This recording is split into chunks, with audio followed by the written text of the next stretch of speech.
You think sun worship was primitive superstition, but ancient civilizations understood something profound about the sun that we're only now rediscovering.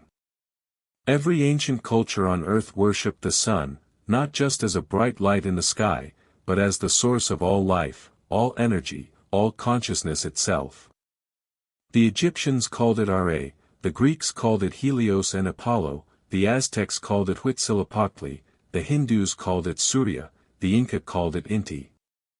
Different names, same universal recognition that the sun is divine, that it's the giver of life, the keeper of cosmic order. Today we're diving deep into sun worship across ancient civilizations, examining why every culture independently developed solar religions, exploring the astronomical knowledge they encoded, and asking the question, were they worshipping a ball of gas or something deeper? Let's explore the evidence, the mythology, the science, and the profound spiritual insights hidden in ancient solar worship. The ancient Egyptians understood the sun as the supreme creative force. Ra, the sun god, was considered the king of all gods, the creator of everything. Every morning, Ra would sail his solar barque across the sky, traveling from east to west, bringing light and life to the world, defeating the forces of chaos and darkness. At night, Ra would journey through the underworld, battling the serpent Apophis who tried to devour him. This daily cycle represented eternal struggle between order and chaos, light and darkness. The Egyptians built their entire civilization around solar alignment, temples oriented to catch the first rays of dawn on specific days, pyramids aligned to solstices and equinoxes. The Great Pyramid of Giza, its shafts align with stars, but its overall structure embodies solar geometry. It's a physical representation of the sun's rays descending to Earth. Pharaohs were considered sons of Ra, living embodiments of solar divinity on Earth. Their crowns featured the uraeus cobra, representing the sun's protective power. When Akhenaten tried to establish monotheism, he chose to worship Aten, the sun disk itself, not as a god with human form but as pure solar energy.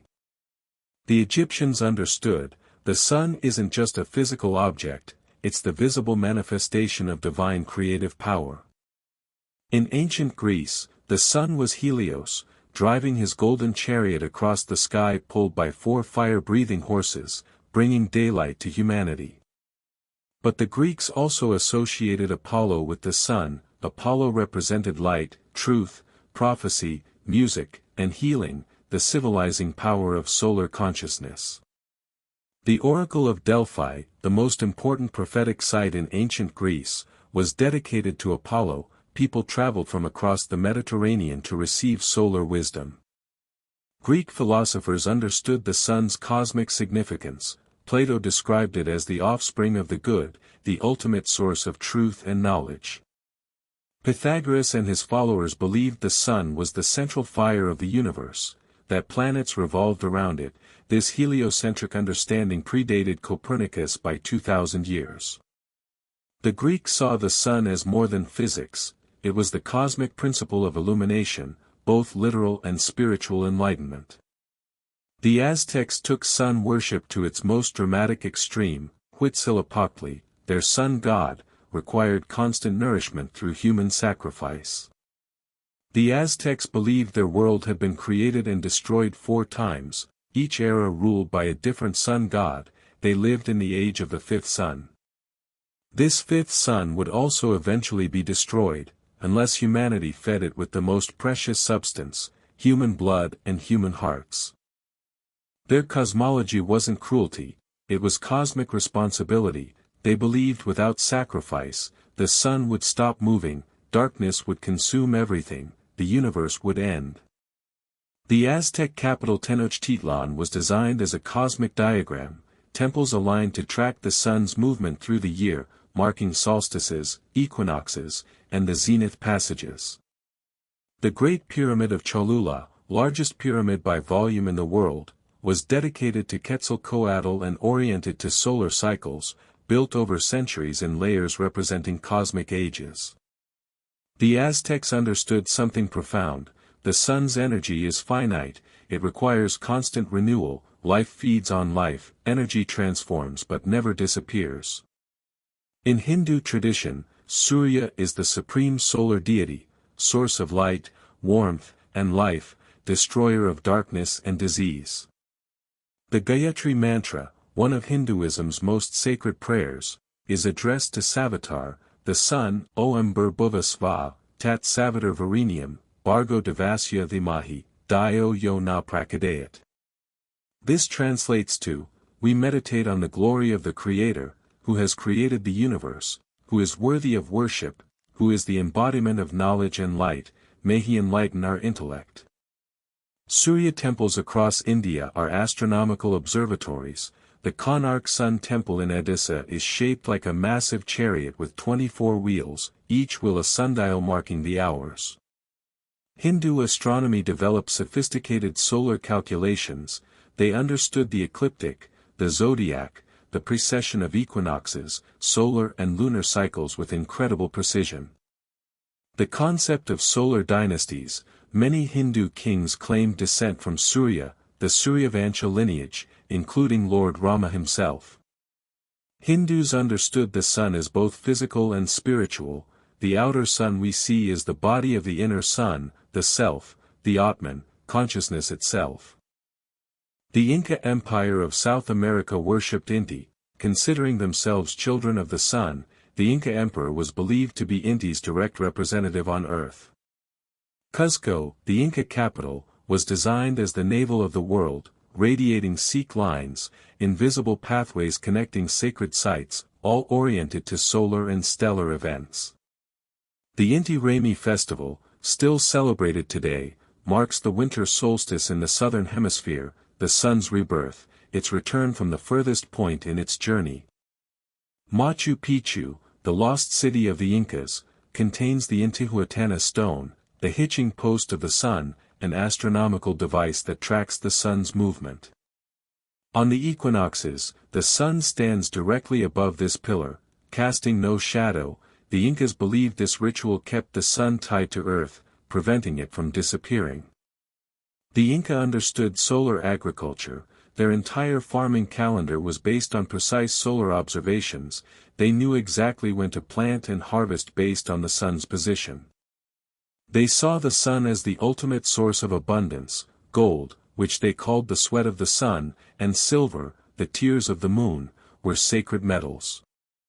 In ancient Persia, Mithras was the solar deity, protector of truth, contracts, and cosmic order. His worship spread throughout the Roman Empire.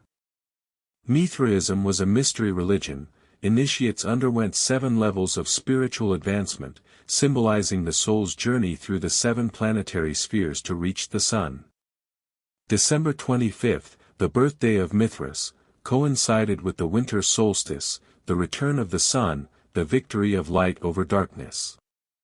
The Roman soul Invictus, the unconquered sun, became the supreme deity under Emperor Aurelian, representing the eternal power of solar divinity. Christianity absorbed many solar elements, Jesus as the light of the world, halos representing solar crowns, Christmas placed on the winter solstice. The symbolism isn't coincidence, it's continuity, the recognition that solar worship addresses something fundamental in human consciousness. Native American tribes across North and South America had solar deities, the Hopi Tawa, the Lakota Wai, the Cherokee Analanui, countless others. Sun dances, solstice ceremonies, solar temples, from the medicine wheels of the northern plains to the solar alignments of Chaco Canyon. These weren't primitive peoples worshipping what they didn't understand, they were sophisticated astronomers encoding cosmic knowledge in ritual and architecture. The Cahokia Monks Mound in Illinois, aligned to track the sun's movement, larger than the Great Pyramid's base, built by a civilization most Americans don't even know existed. Why does every culture worship the sun? Here's what ancient peoples understood that we've forgotten. First, pure survival. The sun literally gives life. Without it, Earth would be a frozen dead rock. Plants convert solar energy through photosynthesis. Animals eat plants, we eat animals. Every calorie of energy in your body, every thought in your brain, every movement of your muscles, ultimately comes from the sun. We are literally solar-powered beings. Ancient peoples recognized this, not metaphorically but actually. They knew that life is sustained by solar energy, that we are children of the sun in the most literal sense. Second, cosmic order. The sun's movement is the most reliable phenomenon in existence. It rises, it sets, it marks the seasons with perfect regularity. For agricultural civilizations, understanding the sun's cycles meant survival. Planting at the wrong time meant famine. The solar calendar was life and death. The sun represented predictability. In a chaotic world, cosmic order, mathematical precision, the underlying structure of reality itself. Third, consciousness and light. Ancient wisdom traditions understood light as consciousness, the sun as the cosmic mind illuminating creation. When we say someone is enlightened, we're using solar metaphor. Light equals understanding, darkness equals ignorance, seeing clearly equals wisdom. The sun makes things visible, it reveals what's hidden. It's the principle of manifestation, bringing form out of the void, making the invisible visible. Fourth, life cycles and resurrection. The sun dies every night and is reborn every morning. It weakens in winter and returns in spring. This daily and yearly death and rebirth cycle perfectly mirrors the human experience of consciousness sleeping and waking, of life, death, and spiritual rebirth. Solar deities often undergo death and resurrection. Osiris, Mithras, Dionysus, Jesus. The pattern repeats because it's fundamental to existence itself. Fifth, astronomical knowledge. Ancient sun worship encoded sophisticated astronomy, solstices, equinoxes, planetary cycles, eclipses. The Mayans calculated the solar year to 365.2420 days. The modern measurement is 365.2422 days. They were off by 17 seconds per year without telescopes. Stonehenge, built 5,000 years ago, perfectly tracks the summer and winter solstices. Ancient peoples weren't primitive, they were astronomers. The Antikythera mechanism from ancient Greece, a computer tracking solar and lunar cycles, planetary movements, eclipse predictions, built 2,000 years before anything comparable existed. Ancient peoples encoded their knowledge in mythology, so it would survive beyond their civilizations. Solar myths are astronomical data preserved in story form. Sixth, spiritual transformation. The sun represents the higher self, the divine spark within, the consciousness that witnesses experience. Meditation on the inner sun is a practice in Tibetan Buddhism, Hinduism, Sufism, ancient Egyptian religion, the recognition that external sun mirrors internal consciousness. The solar plexus chakra in Hindu tradition is the body's sun center, the seat of personal power, will, and transformation. Alchemists used solar symbolism. Gold represents the perfected spiritual state, the sun within fully realized, immortality achieved through inner solar awakening. Here's what modern science confirms: everything ancient peoples said about the sun is literally true.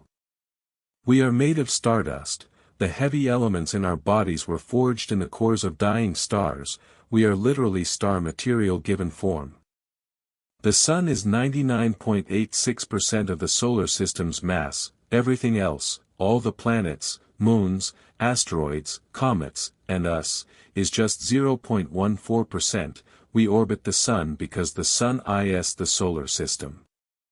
Solar energy powers everything on Earth. Wind is caused by uneven solar heating, rain cycles driven by solar evaporation, fossil fuels are stored sunlight. Every religion says the same thing: the source of life is light, consciousness is illumination, divinity is solar, return to the source is return to light.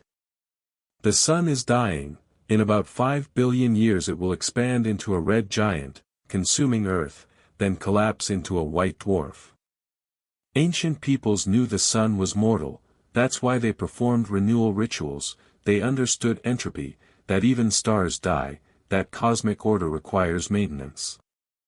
But they also knew the sun is eternal. energy transforms but never disappears, consciousness continues, light cannot be destroyed, only transformed. The next time you feel sunlight on your skin, remember you're experiencing nuclear fusion from 93 million miles away, photons that traveled 8 minutes to reach you. Remember you're feeling the energy that powers all life, that ancient peoples across every culture recognized as divine, that science confirms as the source of everything. Sun worship wasn't ignorance, it was profound wisdom, the recognition that we are solar beings, living in a solar system, powered by a star, seeking to realize the light within. Tomorrow we're exploring another universal mystery, ancient wisdom about death and the afterlife, what every civilization believed happens when we die. Check the link in description for more forbidden knowledge, and let me know in the comments, what do you think ancient peoples understood about the sun that we've forgotten?